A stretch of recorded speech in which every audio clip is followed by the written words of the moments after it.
오늘 예배는 예수님께서 십자가에 달려 죽으신 것을 기억하면서 드리는 예배입니다. 이 십자가가 이렇게 검은 천으로 덮여 있죠. 주님께서 죽으신 것을 이렇게 상징적으로 표현한 것입니다. 주님께 임한 어둠을 이런 식으로 상징적으로 표현해 드린 것입니다. 2000년 전에 예수님께는 오늘이 아마 너무나 고통스러운 날이었을 것입니다. 하나님의 아들이신 예수 그리스도께서 아주 고통스럽게 잔인한 처형 방법에 의해서 죽으셨다라고 하는 것은 대단히 비통한 일인 것입니다. 그러나 역설적인 사실은 그 고통스러운 죽음이 우리에게는 구원의 기쁜 소식, 복음이 된다는 것입니다. 그래서 이 절기를 우리가 좀 경건하게 십자가의 의미를 생각하면서 보낼 필요는 있지만 너무 우울하게 보낼 필요는 없습니다, 여러분. 예수님께서 우리를 너무나 사랑하셔서 자원하여 선택하신 것이고, 그리고 예수님의 죽으심이 또 부활이 있잖아요. 그래서 부활을 상징하는 백합을 딱 이렇게 꽂아 놓은 것입니다. 그렇기 때문에 너무 우울하게 보낼 필요는 없다. 그래서 좀 경건하게 십자가의 의미를 생각하며 이 절기를 보내면 주님께서 기뻐하실 것이라 저는 믿고 있습니다. 여러분은 속죄의 복음을 믿으십니까? 우리가 믿는 복음은 용서의 복음이에요. 어떤 추악한 죄인도 십자가의 한편의 강도처럼 흉악한 죽을 죄를 지은 그 강도도, 그런 죄인도 용서를 받게 된다. 이런 속죄, 용서의 복음인 것입니다. 그런데 많은 사람이 속죄의 은혜를 믿는다고 하면서도 여전히 죄책감에서 자유롭지 못한 것을 보게 됩니다. 죄를 지으면 우리가 본래 죄인이고, 그리고 죄를 짓게 되면 이 죄책감이라고 하는 것이 생기는데, 이 죄책감은 당연한 것입니다. 이 죄를 지었으면 죄책감을 느끼는 게 당연하지요. 우리 양심이 살아있다면 반드시 그래야 마땅한 것입니다. 그리고 이 죄책감이 가지고 있는 건강한 역할이 있어. 이것을 통해서 우리가 회개로 우리의 죄를 용서하시는 하나님 앞에 나아갈 수 있게 한다는 것입니다. 그래서 회개하고 용서받았다라고 하는 확신을 갖게 한다는 것이 있지요. 그런데 어떤 사람들은 죄를 회개하고 또 회개하면서도 여전히 죄책감에서 자유롭지 못한 사람들이 많이 있는 것을 보게 된다는 것입니다. 죄책감은 마음의 자유, 삶의 자유를 뺏어가는 감옥이에요. 사람이 꼭 이게 창살이 있는 감옥에 갇혀야만 자유를 박탈당하는 것이 아닙니다. 죄책감을 가지고 살아도 이 창살 없는 감옥에 갇히게 되는 것입니다.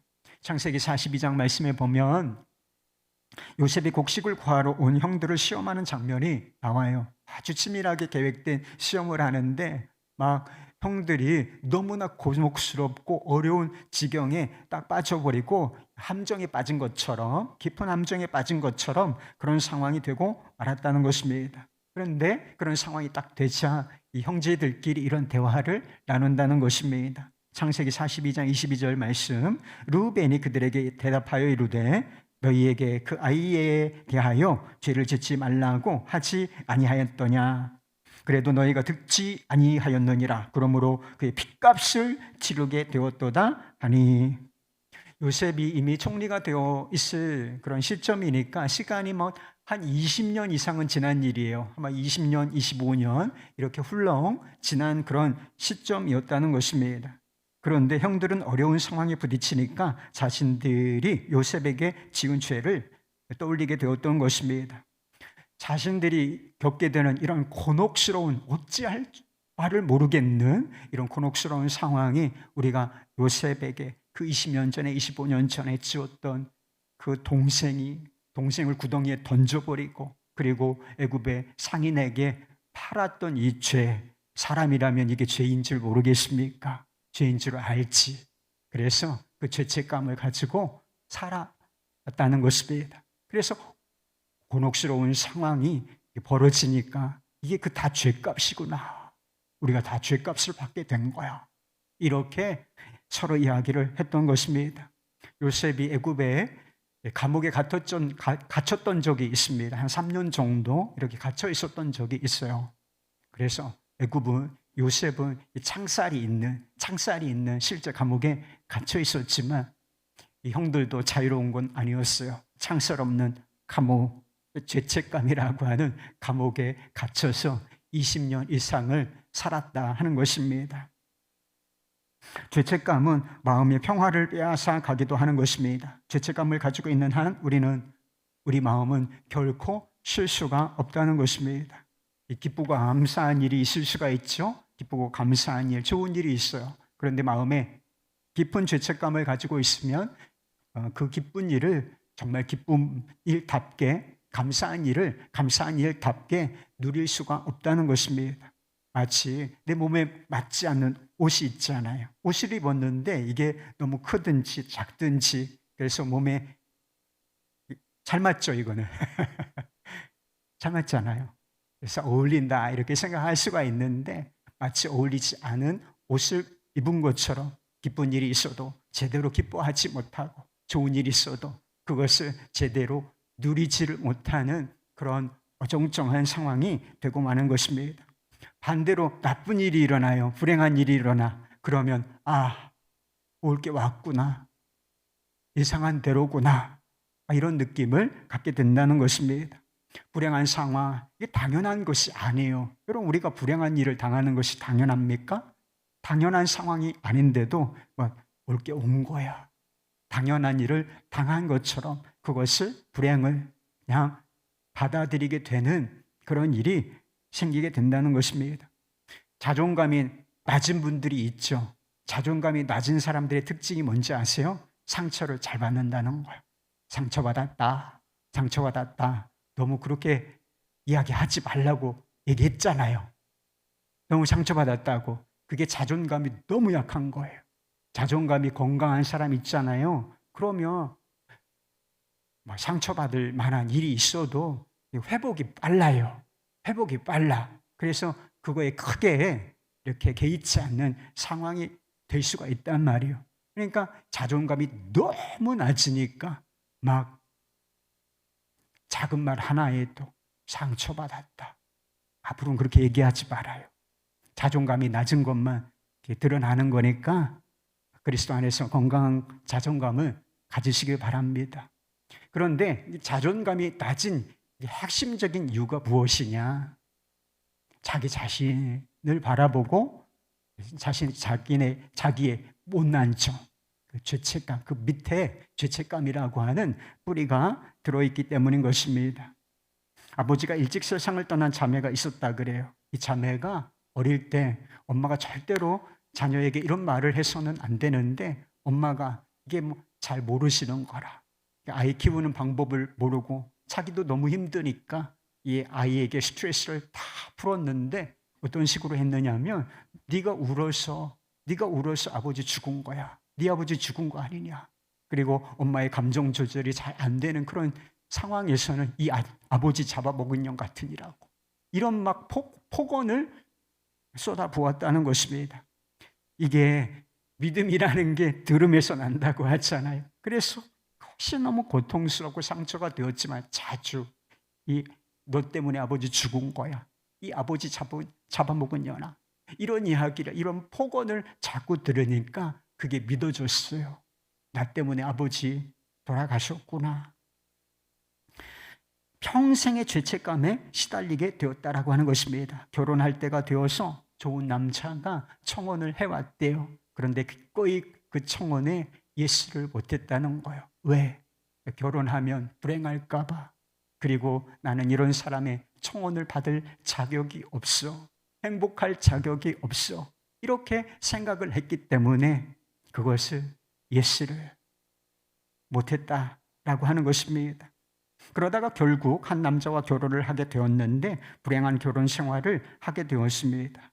남편으로부터 존중과 사랑을 받지 못했어요. 이 자매는 불행한 결혼 생활이 너무 힘들고 싫었지만 그냥 자기에게 벌을 주는 심정으로 난 이렇게 살아도 마땅해. 너 같은 건 그런 벌을 받아야 돼. 이렇게 자책하고 자포자기하는 심정으로 그 고통 속에 불행 속에 자신을 내버려 두었다 하는 것입니다. 죄책감은 하나님과의 관계에도 부정적인 영향을 미치는 것입니다. 여러분, 죄책감에 사로잡혀 있으면 하나님께 더 가까이 갈 것 같죠? 오해예요. 교만이라고 하는 것은 아주 노골적으로 하나님을 부인해요. 내가 왕이다, 내가 최고다, 하나님 없어도 돼, 이렇게 생각하기 때문에 아주 노골적으로 하나님을 배척하는 것이지만, 죄책감이라고 하는 것은 아주 교묘하게 하나님을 배척하도록 만드는 것입니다. 아담이 죄를 지었을 때 하나님께서 아담을 부르셨습니다. 아담아, 아담아, 내가 어디 있느냐? 그때 아담이 어떻게 반응했는지 아십니까? 예, 제가 여기 있습니다. 하나님, 평소 같으면 그랬을 거예요. 그런데 아담이 숨었다는 것입니다. 나무 뒤에 숨어서 마지못해서 내가 두려워서 숨었나이다, 이렇게 이야기를 할 뿐이라고 하는 것입니다. 죄책감에 사로잡혀 있으면 하나님과의 친밀한 관계를 맺을 수가 없게 된다는 뜻인 것입니다. 혹시 여러분 죄책감에 사로잡혀 있는 것은 아닙니까? 죄를 짓는 것도 문제지만 죄를 짓는 거 문제예요, 여러분. 큰 문제가 오고 그것 때문에 고통을 당하게 되어 있어요. 죄를 짓는 것도 문제지만 죄책감에 사로잡혀 사는 것도 문제인 것입니다. 죄책감에 사로잡혀 있는 것은 그것 자체가 하나님의 아버지의 마음을 굉장히 아프게 해드리는 것이라 하는 것입니다. 하나님께서 우리의 죄와 그로 인한 죄책감에서 우리에게 자유를 주시기 위하여 엄청난 대가를 지불하셨기 때문입니다. 여러분, 죄책감이라고 하는 것을 잘못을 저질렀을 때 책임을 느끼는 감정, 그것을 말하는 것이지요. 세상에서도 죄를 지으면 그것에 따르는 책임을 져야 하는 것입니다. 근데 죄에 대해서, 죄를 지으면 반드시 그에 상응하는 책임을 져야 한다, 벌을 받아야 한다라고 하는 것은 사실 세상에 있지 이전에 하나님께서 정하신 룰이라고 하는 것입니다. 그래서 죄의 삭은 사망이라, 아담에게 하나님께서 금지하신 이 동산 중앙에 있는 이 나무 열매를 먹지 말라, 그렇게 명하시면서 이것을 어기면 반드시 죽을 것이다, 그 불순종의 대가가 있을 것이다, 책임을 져야 하는데 너 반드시 죽음으로써 그 책임을 져야 할 것이다, 이렇게 말씀을 하셨다는 것입니다. 그래서 이런 말씀 있는 거 아시지요? 죄의 삭은, 죄의 대가는, 책임은 곧 사망이라. 죽음으로써 죄에 대한 책임을 져야 한다는 것입니다. 이 죄책감에서 자유롭게 되려면 두 가지가 필요해요. 첫 번째는 실제적으로 죄에 대한 책임을 지고서 형벌을 받는 것입니다. 그래서 뉴스 가운데 그런 소식을 들었던 적이 있어요. 어떤 중한 죄를 짓고서 막 이렇게 도망치는 것이 있죠. 도망쳐요. 그리고 잡히지 않고 1년도 보내고 2년도 보내고 도피 생활을 이렇게 하면서 결국에는 수사망이 좁혀와서 뭐 이렇게 자수를 하거나 또 이렇게 붙들린 사람들 인터뷰를 할 때 오히려 지금 마음이 편합니다. 도망칠 때는 너무 불안하고 항상 불안한 삶을 살았는데 지금은 오히려 마음이 편합니다. 이런 이야기, 이런 식의 이야기를 하는 것을 저는 들은 적이 있습니다. 왜 붙잡히고 나서야 마음이 편해지는 것일까요? 죄값을 치르게 되었기 때문인 것입니다. 죄책감에서 자유로워지는 또 한 가지 방법이 있으니 그것은 용서를 받는 거예요. 죄를 지은 대상으로부터 용서를 받으면 그 책임이 면제가 되는 것이기 때문인 것입니다. 죄책감이 사라지려면 죄에 대해서 책임을 지는 일과 용서가 필요하다고 말씀을 드렸어요. 그런데 이 두 가지, 우리가 다 죄인 아니에요, 여러분. 뭐 잘났어요. 우리가 다 죄인이지. 우리가 다 죄인인데 우리의 죄책감을 없애주시고 실제적으로 우리의 죄를 없애시기 위하여 주님께서 하신 일이 있다는 것입니다. 이 일이 예수님의 십자가 안에서 완전하게 이루어졌다는 것입니다. 오늘 우리는 지난 월요일부터 십자가에서 하신 7말씀을 묵상하고 있습니다. 예수님께서 고통 속에서 영혼이 떠나시기 전에 2가지 말씀, 오늘 새벽까지 5가지 말씀, 5마디의 말씀을 살펴보았는데, 예수님께서 숨지시기 전에, 바로 직전에 성경 말씀은 요한복음과 누가복음에 이게 나누어져 있지만 동시에, 거의 동시에 이루어진 말씀인데 2가지 말씀을 더하셨다는 것입니다. 6번째 말씀이 다 이루었다라고 하는 말씀이고요. 7번째 마지막 말씀이 내 영혼을 아버지 손에 부탁하나이다 라고는 것이었습니다. 예수님께서는 그렇게 고통스럽지만, 아주 고통스럽지만 한편으로는 평온하게 영원한 안식처로 돌아가신 것입니다. 여러분은 다 이루었다, 다 이루었다라고 하시는 이 말씀이 너무나 중요한 말씀이요. 그리고 예수님께서 다 이루셨다라고 하신 이 한마디의 말씀, 이것이 어떤 의미를 가지고 있는지 한번 생각해 보신 적이 있어요? 다 이루었다라고 하는 것은 어떤 사명을 받은 사람이 있어, 미션을 받은 사람이 있는데 그 미션을, 사명을 완수하였다, 다 마쳤다, 끝냈다라고 하는 뜻이 있습니다. 그리고 이제 원래는 이게 경제적인 용어라 하는 이야기가 있어요. 테텔레스타이라고 해서 무슨 뜻을, 이 경제적인 측면에서 사용될 때는 무슨 뜻을 가지고 있는가? 값이 지불되었다는 것입니다. 그럼 물건을 사면 값을 지불하잖아요. 그런데 값을 지불하되 그 값이 지불이 완료되었다, 하나도 남김없이 값을 지불하였다라고 하는 뜻이 된다는 것입니다. 말하자면 예수님께서 우리 대신 죄값을 다 치르시고 우리를 구원하시기 위한 모든 일을 완수하셨다라고 하는 뜻이 되는 것입니다. 이것이 바로 다 이루었다라고 하시는 이 짧은 한마디에 들어있는 엄청난 복음인 것입니다. 그 일이 이루어진 곳이 바로 십자가라고 하는 것입니다. 사도 바울은 그리스도 예수 안에 있는 사람들에게 놀라운 진리 한 가지를 선포하고 있습니다. 그래서 여러분 평생 이 복음을 잊으면 안 돼요. 그래서 어떤 복음이냐 잘 알고 있는 말씀인데 로마서 8장 1절 2절 말씀인 것입니다. 그러므로 이제 그리스도 예수 안에 있는 자에게는 결코 정죄함이 없나니 이는 그리스도 예수 안에 있는 생명의 성령의 법이 죄와 사망의 법에서 너를 해방하였음이라. 여러분 왜 그리스도 안에 있는 사람에게는 결코 정죄함이 없는 것일까요? 이전의 죄 용서받았어요. 근데 우리가 지금 짓는 죄도 있잖아요.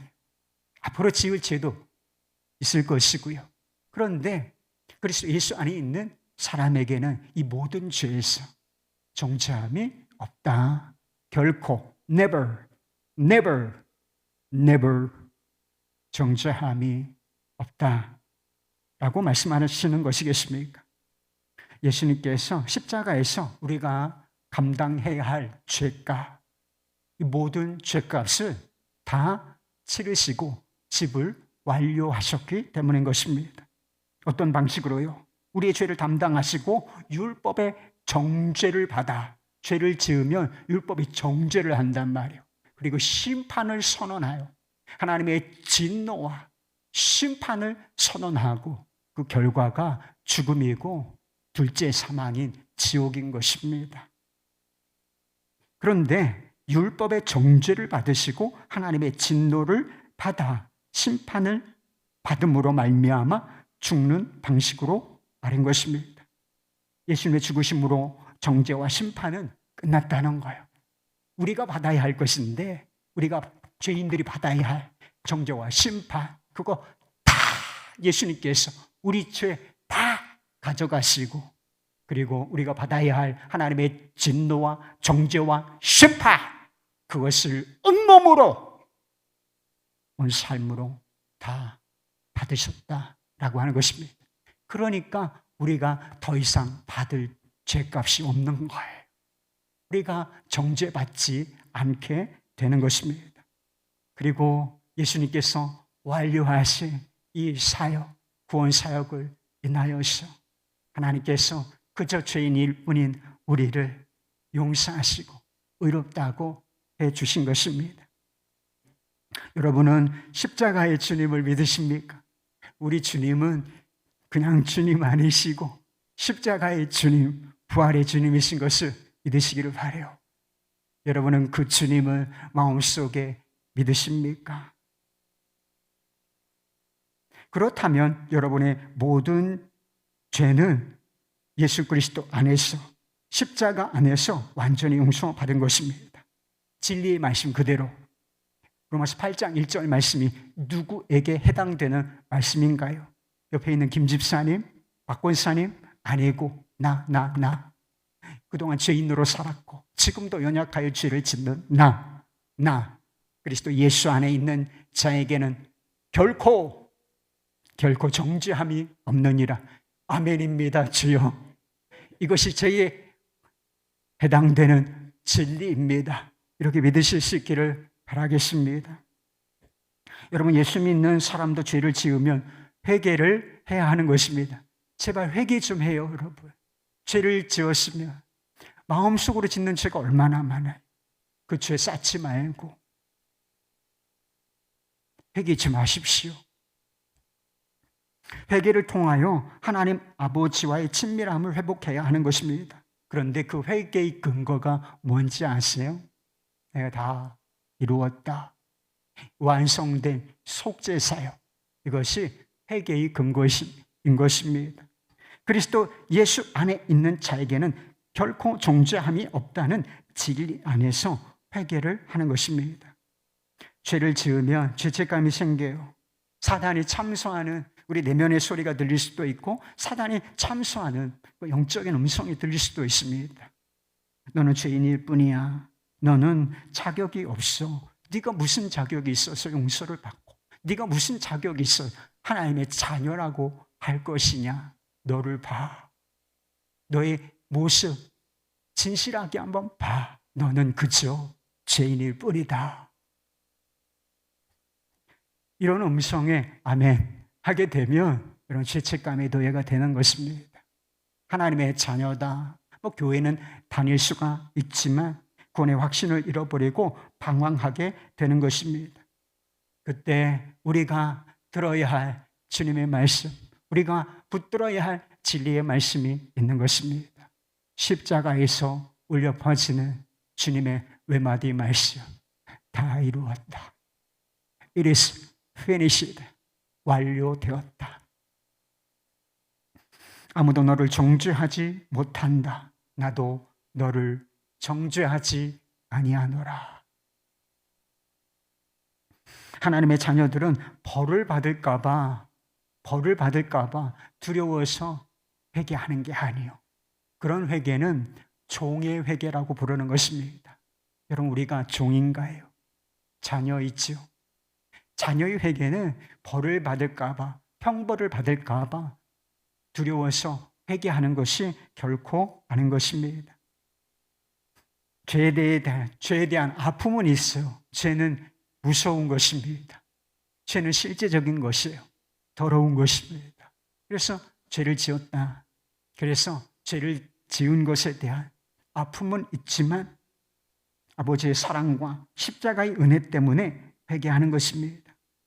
이 사랑과 은혜 때문에 그 위에 서서 아버지, 저의 죄를 용서해 주세요. 이렇게 진실하게 고백하고 또 회개하고 또 회개하면 이 회개를 통해서 우리가 죄를 이기고 거룩한 삶을 살아나갈 수 있는 것입니다. 이것을 바로 복음적인 회개, 십자가 복음 위에서 하는 복음적인 회개라고 부르는 것입니다. 여러분은 하나님께서 나를 향해서 활짝 웃고 계시는 그런 장면을 한 번이라도 상상해 보신 적이 있어요? 나를 바라보실 때 주님이 어떤 표정으로 바라보실까? 저 위에서, 하늘 위에서 온 세상에 충만하시지만 하늘이라고 주로 성경에서 표현하니까 하늘 위에서 내 모습 바라보실 때 하나님은 나를 어찌 바라보실까? 하나님께서 나를 향해서 활짝 웃고 계시는 그런 장면을 한번 생각해 보신 적이 있나요? 많은 사람이 엄하신 하나님, 깐깐한 하나님 이렇게 생각 많이 하고 있는 것 같습니다. 하나님께서 나를 향해서 활짝 웃고 계시다고 그런 생각을 잘 못하는 사람들이 많이 있습니다.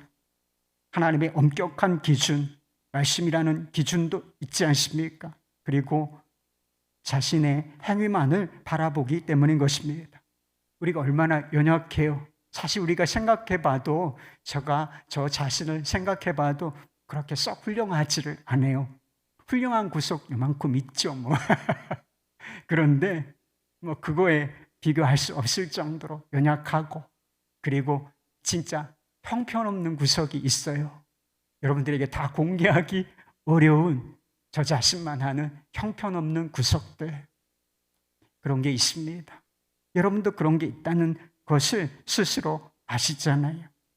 그런 것만 바라보면 하나님께서 나를 향해서 활짝 웃으실 거라고 안 믿어져. 그렇게 생각할 거예요. 자신과 자신 행위만 또 죄만 바라보게 되면 결코 웃으시는 하나님을 만날 수가 없는 것입니다. 십자가의 주님을 바라보아야 하는 것입니다. 십자가에서 다 이루었다라고 말씀하시는 주님을 바라보아야 하나님께서 나를 향해서 웃으신다. 이렇게 믿을 수가 있게 돼요. 그런 하나님의 시선이 느껴질 수가 있게 되는 것입니다. 저는 어렸을 때 저희 육신의 아버지를 이렇게 무서워했던 적이 있어요. 아버지가 너무 엄격한 유교주의자, 공자왈 맹자왈 이렇게 하시는 분이셨기 때문에 막 너무 말씀이 없으시고 이렇게 자녀들을 좀 엄히 대하셨기 때문에 아버지가 무서웠어요. 그러나 지금은 아버지를 무서워하지 않습니다. 아버지를 무서워하는 정도가 아니라 이제 아버지를 사랑해요. 이제 연세가 많이 드시고 또 아픈 데가 생기셨기 때문에 이제 아버지가 불쌍해지기까지 했어요. 제가 아버지를 바라보는 시선이 달라진 계기가 있어요. 그게 어떤 계기냐면 제가 몇 번 말씀을 드린 적이 있는데 저희 큰 형님이 지병으로 일찍 세상을 떠났습니다. 40대 초반 그 젊은 나이에 세상을 등지고 말았어요. 우리 큰 형님이 돌아가셨을 때 그토록 엄하고 그리고 진짜 사람 독하다. 우리 어머니도 그런 표현을 하셨어요. 독하다고. 근데 아버지가 형을 장사할 때에 우시는 것을 봤습니다. 아들을 땅에 묻고 뒤돌아서서 우시는 모습을 봤어요. 사랑하는 자식을 잃은 아버지의 고통스러운 눈물이었습니다. 그 사랑을 제가 보고 난 이후에 아버지가 자녀들을 사랑하시는구나 이런 생각이 드니까 아버지를 바라보는 제 시각이 달라지게 된 것이었습니다. 하나님 아버지께도 아들이 있었어요. 그 아들이 그 고통의 십자가, 그 죽음의 십자가에 매달려 처절한 고통을 당하고 계십니다. 영혼이 떨어져 나가는 고통 속에서 엘리, 엘리, 라마 사박다니, 나의 하나님, 나의 하나님, 나의 하나님, 어찌하여 나를 버리셨나이까? 라고 외치셨지. 하나님 아버지께서 하늘에서 그 아들의 탄식과 절규, 절망에서 나오는 탄식과 절규를 듣지 않으셨겠습니까? 그러나 창자가 갈기갈기, 인간적인 표현이긴 하지만 창자가 갈기갈기 찢어지는 이 고통을 느끼면서 하나님 아버지는 그 아들의 외침을 외면하시고 말하십니다. 눈물을 흘리면서 귀를 막고 얼굴을 다른 쪽으로 돌리지 않으셨겠습니까? 결국 예수님은 우리 죄인이 받아야 하는 하나님의 진노와 심판을 온몸으로 받아내셔야 하셨던 것입니다. 그렇게 십자가의 시간은 지나고 예수님께서 고백하신 것처럼 모든 것이 이루어진 것입니다. 여러분과 저희 죄를 용서하시고 저 같은 죄인을 구원하시기 위한 그 구원 사역, 그것이 완수되었던 것입니다.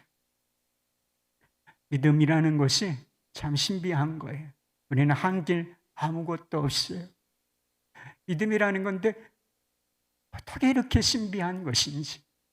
믿음이라는 것은 형편없는 나와 완벽하신 주님, 죄인인 나와 거룩하신 예수님, 이 둘을 온전히 하나 되게 하는 역할, 그것이 바로 믿음의 기능인 것입니다. 십자가와도 연합하게 하고 부활과도 연합하게 하는 것입니다.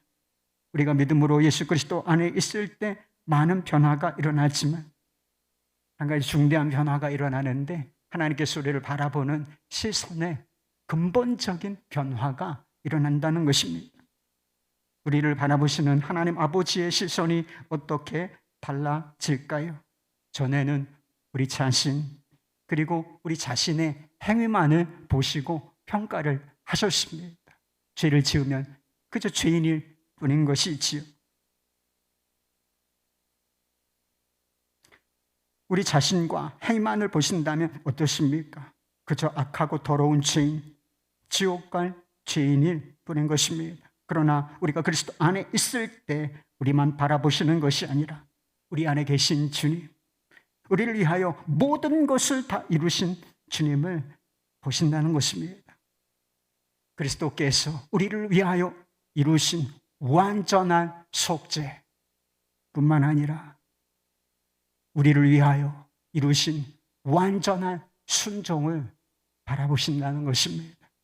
그래서 죄인일 뿐인 우리를 죄 없다, 그뿐 아니라 우리를 의롭다, 거룩하다고 바라보실 수가 있게 된 것입니다.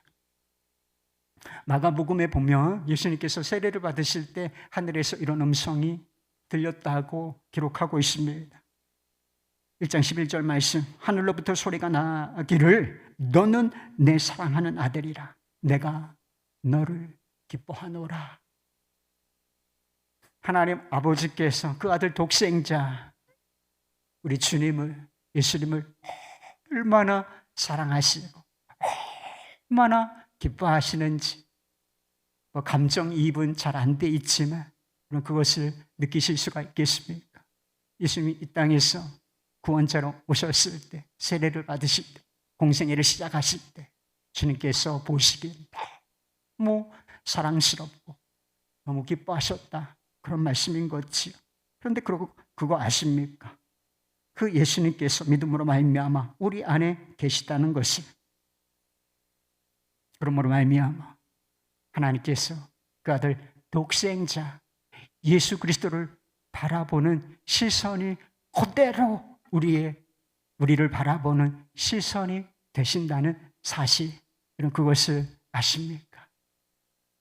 그래서 하나님 아버지께서 예수님을 내가 너를 사랑하노라, 내가 너를 기뻐하노라 고 말씀하신 것처럼 우리를 바라보실 때도 내가 너를 사랑하노라, 내가 너를 기뻐하노라, 이렇게 바라보신다라고 하는 것입니다. 하나님께서 엄하고 환한 얼굴로 우리를 바라보시는 것 같습니까? 여러분 속지 마세요. 너는 내 사랑하는 아들이라 내가 너를 기뻐하노라. 창조 때에 하나님께서 아담과 하와 죄를 짓기 전에 뭐라고 말씀하셨느냐? 보시기에 심히 좋았더라. 이것이 그리스도 안에 있는 우리를 향한 하나님 아버지의 시선인 것입니다. 이 하나님 아버지의 시선을 기쁘게 받아들이고 여러분도 우리 하나님 아버지를 향해서 활짝 웃어드려 보세요. 너무 찡그린 얼굴 하지 말고 주님께서 우리를 향하여 활짝 웃고 계시니 여러분 우리도 믿음으로 응답하여 그분께 환한 얼굴로 웃어보시기 바라겠습니다. 예수님은 숨지시기 전에 자신의 영혼을 아버지께 부탁하셨습니다. 내 영혼을 아버지 손에 부탁하나이다. 자신의 생명과 자신의 미래, 운명, 곧 자신의 전 존재를 아버지 손에 부탁하여 드렸던 것입니다. 그 신뢰의 결과가 무엇인지 아세요? 사흘 후 부활인 것입니다. 우리 영혼도 언젠가는 떠날 때가 올 것입니다. 그때까지 우리는 이 땅에서 어떻게 살아야 하는 것입니까? 어려울 것 없어요. 신앙생활 너무 복잡한 거 아닙니다. 신앙생활 어려울 것 없는데 하나님께서 나를 얼마나 사랑하시고 나를 얼마나 기뻐하시는가. 그리스도 안에서 나를 얼마나 사랑하시고 우리를 얼마나 기뻐하시는가. 이것을 마음으로 믿고 그리고 그 시선을 느끼면서 우리도 하나님께 감사하며 기뻐하며 살면 되는 것입니다. 하나님 아버지를 기뻐하고 그리고 하나님께서 우리에게 주신 복음을 기뻐하고 우리에게 주신 삶을 기뻐하고 감사하며 되는 것입니다. 그리고 주님께서 그러셨던 것처럼 모든 것을 아버지께 맡기고 살면 되는 거예요. 육체도 맡기고 영혼도 맡기고 그리고 현재도 맡겨드리고 미래도 맡겨드리고 가정생활도 주님께 맡겨드리고 학교생활도 주님께 맡겨드리고 그리고 직장생활 그리고 노후도 다 주님께 맡겨드리고 좋은 일도 주님께 맡기고 어려운 일도 주님께 맡겨드리고 맡겨드린 자의 위로와 평안 가운데 살면 되는 것입니다. 이것이 복음인 것입니다. 예수님께서 우리가 져야 할 십자가가 있을 것이다. 십자가를 반드시 지고 나를 따를 것이다. 그래서 주님을 따르는 길은 십자가의 길인 것입니다. 이건 어떡하죠? 좀 어려워 보이는데요. 너무 염려하지 마세요. 그 길도 우리 힘으로 가는 것 아니라 사랑하는 아버지께 맡기고 믿음으로 걸어가는 길인 것입니다. 그가 오신 이유라고 하는 찬양이 있어요. 이런 가사를 가지고 있습니다. 이 세상 가장 아름다운 순종의 눈물, 온 세상 다시 빛나게 한 생명의 눈물, 그가 이 땅에 오신 이유, 죽어야 살게 되고 져야만 승리하는 놀랍고 영원한 신비, 지으신 그대로 회복시킨 우리의 창조주 그리스도, 십자가의 길로 아버지 뜻 이루셨네. 그가 이 땅에 오신 이유, 이제 우리에게 맡겨진 그 소망, 그 사랑, 그 생명, 아름답고 눈부신 십자가의 길, 우리가 이 땅에 살아갈 이유, 이런 훌륭한 가사를 가지고 있어요. 여러분, 좀 고난처럼 보이지 않습니까? 십자가의 길, 좀 생각하면 어려워 보이지 않나요?